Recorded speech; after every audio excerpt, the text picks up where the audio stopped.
Assalamualaikum warahmatullahi wabarakatuh. Berjumpa lagi dengan channel Gus Yen Menjawab, di mana channel ini adalah channel untuk kita ngaji bersama-sama ya, saling tukar pengalaman, tukar ilmu, sharing dan macam-macamnya. Nah, di sini kita akan membahas mengenai ada permasalahan tentang sholat jenazah. Biasanya kalau ada orang yang meninggal di lingkungan kita, tentu kita bisa melaksanakan sholat jenazah dan jenazahnya itu hadir ya, atau yang biasa disebut dengan sholat mayit ya, mayitnya hadir, kita bisa melaksanakan di musola atau di masjid.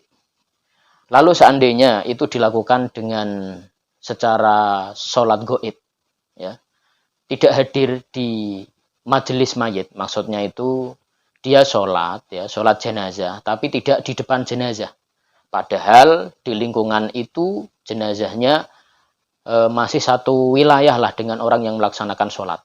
Saya beri contoh, di satu desa ada orang yang meninggal.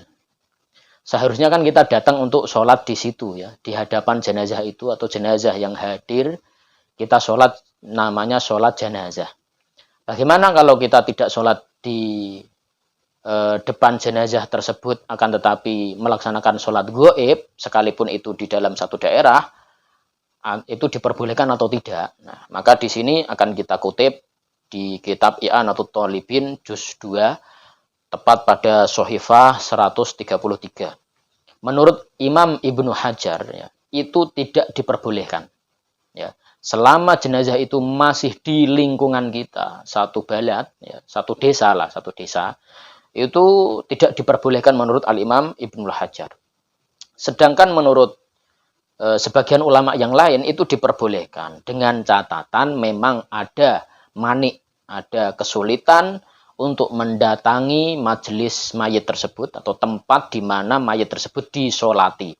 Ya, kalau misalnya ada seperti itu kesulitan, entah ada hal-hal lain lah istilahnya, yaitu diperbolehkan melaksanakan sholatnya, sholat secara goib, ya, tidak perlu hadir di majelis mayit, maksudnya itu di musola atau di masjid di mana mayat itu disolatkan.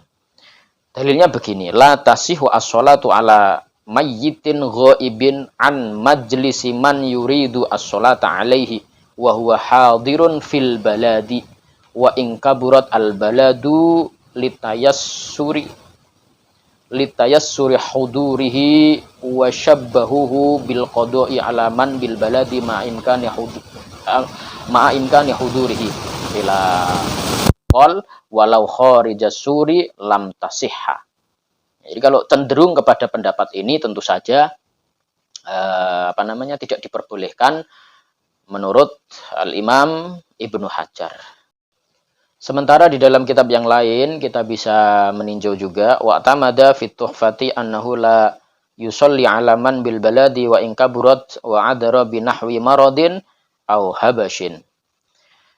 Wa tamada, dan tetanggenan ya, istilahnya mengambil berpegangan kepada satu pendapat, yaitu Al-Imam Ibnu Hajar fit tuhfati, di dalam kitab Tuhfah, annahu, bahwasanya beliau berpendapat la yusolli alaman bil balad, ya, seseorang tidak boleh melakukan sholat goib di satu balad ya, di satu daerah, wa in kaburat, meskipun daerah tersebut besar,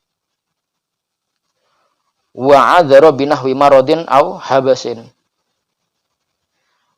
dan ia uzur misalnya karena sakit atau karena di penjara.